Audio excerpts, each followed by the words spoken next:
तो स्वागत है दोस्तों एक बार फिर से आपके अपने ही यूट्यूब चैनल पर एक और नई वीडियो के साथ। जैसा कि आप जानते हैं कि त्रैमासिक परीक्षा जो मैं आपको पहले बता चुका हूँ 2021 और 22 चल रहा है, 22 चल रहा है यहाँ पे। तो आपको बता दूं मैं कि आज हमारे पास कक्षा 10वीं का विषय गणित का एक इम्पॉर्टेंट क्वेश्चन पेपर है। इसमें था साथ में सॉल्यूशन भी दिए हुए हैं, कुछ जितने मुझसे बन सके उतने मैंने सॉल्यूशन दे दिए। बाकी क्वेश्चंस का आंसर आप गूगल पे सर्च कर लीजिए। ये पूर्णांक आपका रहेगा 80 का और साथ में आपको 2.5 घंटा मिलेगा इसमें। अगर आपको वीडियो अगर अच्छा लग रहा हो तो प्लीज़ को लाइक कीजिए, साथ में चैनल को सब्सक्राइब भी कर देना क्योंकि ये बहुत इंपॉर्टेंट है। और भी मैं पहले वीडियो डाल चुका हूँ इन्हीं की मैथ की, उसमें क्वेश्चंस मैंने दिए हुए हैं इंपॉर्टेंट्स। ये मुझे थोड़े से और ज़्यादा इंपॉर्टेंट लगे इसलिए मैंने और एक और वीडियो बना दी उसके लिए। ये भी बहुत इंपॉर्टेंट है। यही चांसेस है कि यही आएंगे लगभग 90% में, बोल सकता हूँ इसको 90% तक इनके चांसेस हैं, फुल चांसेस हैं इनके। ये मान के चलो फिर अगर कुछ नहीं हुआ ना तो सारे अगर मिला के सारे वीडियोज़ को मिला के जो क्वेश्चन मैंने तैयार किए हैं ना उसमें से आपको 80 में से आपका 80 जो पूर्णांक है उसमें से आपका 70 नंबर क्वेश्चन पेपर बन रहा है। तो वीडियो के अंत तक बने रहिएगा, वीडियो ज़्यादा लॉन्ग नहीं होने वाली है। तो मैं जल्दी जल्दी आपको बता देता हूँ कि क्या क्या हो सकता है। अगर आपको वीडियो पसंद आए तो प्लीज़ को लाइक भी कर दीजिए। चलिए मैं स्टार्ट करता हूँ बिना किसी देरी के। पहले क्वेश्चन को लेके चलता हूँ आपको कि सही विकल्प चुनने हैं आपको। सही विकल्प है तो पहला क्वेश्चन है कि बहुपद एक्स स्क्वायर माइनस 3 के शून्यक होंगे। मैंने सीधा सीधा क्वेश्चन आंसर दे दिया क्वेश्चन के साथ में, मैंने ऑप्शंस नहीं दिए। तो इसका क्या आंसर होगा +-√3। अगला है AP 3,1 फिर कॉमा -1 -3 का सर्वांग सम होगा तो इसका -2 आपका सर्वांग सम हो जाएगा। आगे बढ़ते हैं। आगे क्वेश्चन क्या कहता है कि त्रिभुज DEF और त्रिभुज ABC में कोण B बराबर कोण E बराबर कोण C तथा AB बराबर 3DE है तो त्रिभुज होंगे। कैसे त्रिभुज होंगे इसमें आपका आंसर दे दिया है समरूप परंतु सर्वांगसम नहीं। इसमें आंसर है कि समरूप परंतु सर्वांगसम नहीं होंगे। चौथा देख लेते हैं। चौथा है कि समीकरण x² + x - 2 = 0 में क्या होगा। उसका सीधा आंसर होगा उसके पास कोई आपके पास सारे 4 ऑप्शन होंगे, उसमें से आपका ऑप्शन सही हो जाएगा, कोई वास्तविक मूल नहीं है। आगे बढ़ते हैं। यदि a1/b2 = b1/b2 a1/b2 a1/a2 होगा, यहाँ b2 नहीं होगा। a1/a2 = b1/b2 = c1/c2 तो समीकरण निकाय a1x + b1y + c1 = 0 और दूसरी बात करते हैं a2x + b2y + c2 = 0 तो क्या होगा, इसका अनेक हल होंगे या बोल सकते हैं अनंत हल होंगे। यह आपका आंसर है। चलिए आगे बढ़ते हैं। छठवां क्वेश्चन है कि 4 और 7 का SCF होगा। मैं पहले भी जो वीडियो बना चुका उसमें भी मैंने इसका आंसर बताया है, क्वेश्चंस दिया है, तो इसका आंसर हो जाएगा आपका 1। बी की बात करते हैं। रिक्त स्थान भरो। रिक्त स्थान अब ले चलते हैं आपको मैं पूरा रिक्त स्थान की बात करते हैं।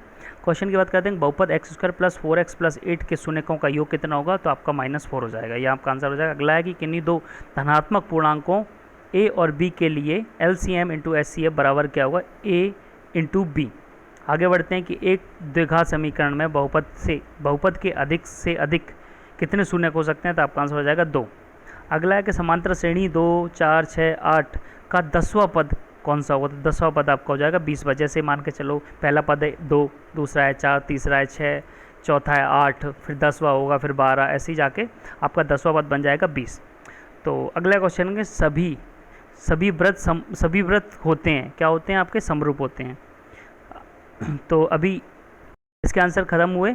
आगे बढ़ते हैं। अगला क्वेश्चन है कि सही जोड़ी मिलाइए। जैसे मैंने आपको सही जोड़ी बताई है ना, सेम आप ऐसा याद कर लीजिए कि a² + b का क्या रैखिक बहुपद होता है, श्रेणी 3, 5, 7, 9 सर्वांग सम होगा उसका 2 और 2x + 3y = 5 हलों की संख्या अनंत होगी। x³ त्रिघात बहुपद होता है तो x² + bx + c = होगा b2 - 4ac b² - 4ac करता हूँ।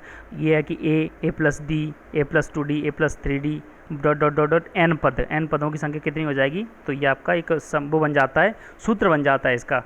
जैसे अगर बोलते हैं ना कि सम संख्याएं विषम संख्याओं का आपको योग निकालना है तो आपका ये वो बन जाता है, सूत्र बन जाता है इसका a कोष्टक में n-1/d कोष्टक बंद करके d। तो चलिए अगले क्वेश्चन की ओर चलते हैं। आगे क्वेश्चन है कि एक शब्द या वाक्य में उत्तर देना है आपको। तो क्या है, समरूप आकृति का उदाहरण 2, कोई एक समरूप आकृति का उदाहरण देना है आपको। तो वर्ग समरूप आकृति हो सकती है, वृत्त भी हो सकता है। मैंने 2 दे दिया, आपको कोई एक देना था, कोई बात नहीं, अगर आप 2 बोलें तो 2 देना। क्वेश्चन में पूछा जाता है रैखिक समीकरण योग में a1x + b1y + c1 0 a2x + b2y + c2 = 0 कि कोई हल नहीं पर प्रतिबंध है, प्रतिबंध बताना है आपको, तो ये आपका सही होगा। उसमें से ऑप्शंस दिए होंगे, इसमें से ये वाला आपका सही होगा, A1/A2 is equal to B1/B2 is equal to नहीं C1/C2, मतलब ये जो है ना ये नहीं होगा दूसरा वाला। चलिए आगे बढ़ते हैं, तीसरे क्वेश्चन की बात कर लेते हैं यहाँ पे कि द्विघात समीकरण x² प्लस x प्लस 1 बराबर 0 के विवित्तर का मान आपका हो जाएगा -3। चलिए आगे बढ़ते हैं, तो समीकरण y बराबर 3x प्लस 5 में यदि y बराबर 2 हो तो x का मान बहुत ईजी है, 3x लिखा है, यहाँ पे x की वैल्यू रख दो, x की वैल्यू निकालना तो y का मान रख दो, y का मान यहाँ रखा जाएगा, 2 आ जाएगा, 2 आएगा तो 5 इस साइड जाएगा, आपका जो भी आपका आंसर आ जाएगा 5 इस साइड जाएगा तो 2 5 2 उसमें माइनस हो जाएगा, किसमें, ये 2 में, जैसे ये प्लस का 5 उस साइड जाएगा तो 5 -5 रहेगा, 2 रहेगा, -3 आ जाएगा, यहाँ पे -3 आएगा तो ये अब इधर अपॉन में जाके तो ये हो जाएगा आपका x इज़ुकल टू -3/3 कैंसिल होगा तो आपका -1 आंसर आ जाएगा, इसका आंसर हो जाएगा -1। चलिए आगे बढ़ते हैं, अगला है कि AP 4 6 8 डॉट डॉट डॉट 40 पदों की संख्या बताइए, तो टोटल 40 तक पहुँचेगी तो आपकी टोटल पदों की संख्या हो जाएगी 19, मतलब 40 का आधा करेंगे तो 20, और हमने 2 4 2 4 4 6 8 मतलब 2 4 6 ले रहे हैं ना, इसीलिए एक कम कर दिया जाएगा, क्योंकि हम एक ज़्यादा एक्स्ट्रा कर लेते हैं तो आपका 19 इसका आंसर आ जाएगा। ऐसे हम कर सकते हैं सॉल्व। चलिए आगे बढ़ते हैं, इसमें आपको सत्य और असत्य बताना है, ये क्वेश्चन है, इसमें सत्य सत्य बताना है, तो मैं आपको बता देता हूँ कि एक प्राकृत संख्या का अभाज्य गुणनखंड उसके गुणनखंडों के क्रम को छोड़ते हुए अद्वितीय होता है। क्या ये सही बात है? बिल्कुल सही बात है, इसका आंसर सत्य हो जाएगा। घात 1 के बहुपदों को द्विघात बहुपद कहते हैं, बिल्कुल नहीं, ये घात 1 है, द्विघात कैसे कह सकते हैं, तो ये असत्य हो जाएगा। आगे सभी सर्वांग सम आकृतियाँ समान होती हैं परंतु इनका विलोम सत्य नहीं होता, इनका उल्टा सत्य नहीं होता, ये बिल्कुल सही बात है, सभी सर्वांग सम समान होती हैं। बट इनका विलोम शब्द यहाँ पे दे दी, परंतु दे दिया ना, तो इसलिए सत्य हो गया, अकेला ये दे तो असत्य हो जाता है।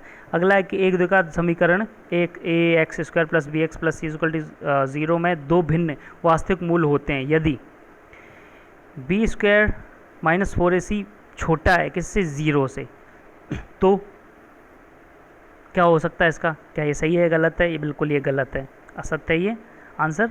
चलिए आगे बढ़ते हैं, पाँचवें की बात करते हैं ना, तो पाँचवें का कहता है A1/A2 इजिकल टू B1/B2 इस स्थिति में रैखिक समीकरण युग्म A1x plus B1y plus C1 equal to 0 A2x plus B2y plus C2 बराबर 0 संगत होता है। क्या ये सही बात है? जी बिल्कुल, ये बिल्कुल सही बात है, पहले मैं आपको बता चुका हूँ ये पहले क्वेश्चन में।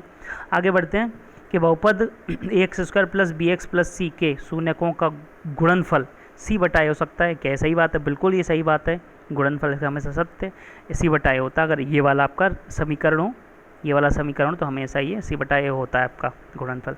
चलिए आगे बढ़ते हैं, छठवें क्वेश्चन की बात करते हैं।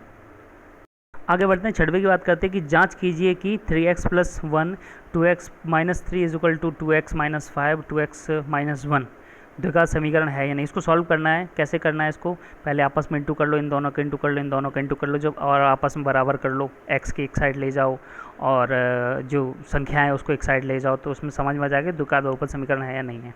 इसको सॉल्व करना। अगला है आपको सॉल्व करके देखना है, त्रिभुजों की समरूपता की परिभाषा लिखो। त्रिभुजों की समरूपता की परिभाषा मैंने दे दी है, आंसर ये है, देख सकते हैं। यदि दो त्रिभुजों के संगत कोण बराबर एवं उनकी संगत भुजाएं समानुपातिक हों तो उनके समरूपता उन्हें समरूपता कहते हैं। ये आपका आंसर हो गया। चलिए आगे बढ़ते हैं, आठवें की बात करते हैं।